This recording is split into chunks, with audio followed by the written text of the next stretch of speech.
Suatu hari, 3 anak laki-laki mengeroyok JN dan memukulnya tanpa ampun.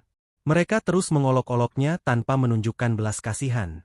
JN tidak melawan dan hanya menerima setiap pukulan tanpa berusaha membalas.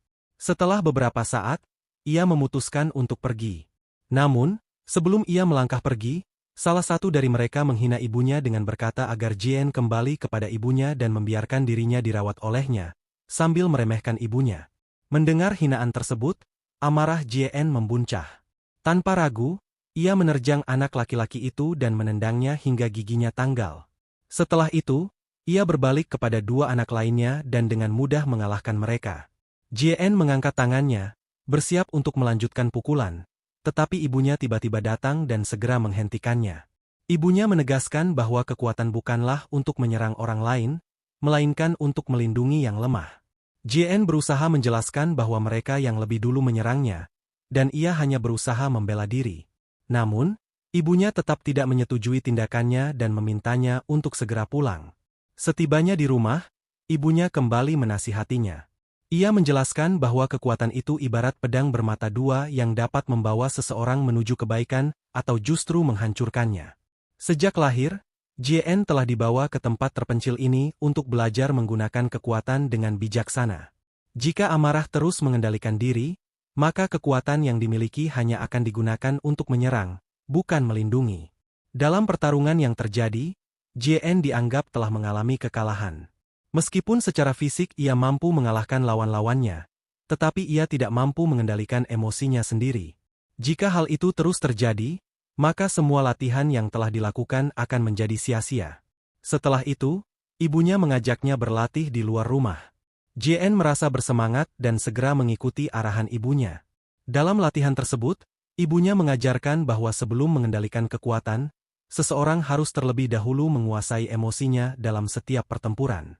Ia juga menunjukkan beberapa teknik bertarung yang luar biasa, yang membuat JN semakin kagum. Usai latihan, ibunya mengingatkan bahwa seseorang yang mampu menahan amarahnya akan lebih mudah mengendalikan pertarungan. Dengan menyembunyikan niat dan tetap tenang, lawan dapat dikalahkan dengan mudah. Setelah memberikan pesan itu, ia menunjukkan salah satu teknik legendarisnya, yang membuat JN semakin terinspirasi. Mereka terus berlatih hingga hari berakhir, lalu kembali ke rumah untuk makan malam. Namun, saat mereka tengah bersiap, tiba-tiba terdengar suara keras dari luar rumah.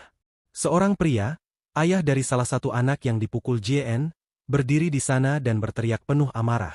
JN dan ibunya keluar untuk menemuinya. Dengan nada penuh kemarahan, pria itu menyatakan bahwa JN telah memukul putranya dan ia ingin memberikan pelajaran atas perbuatannya. JN hampir kehilangan kesabaran, tetapi ibunya dengan tenang menyampaikan bahwa ia harus meminta maaf atas tindakannya.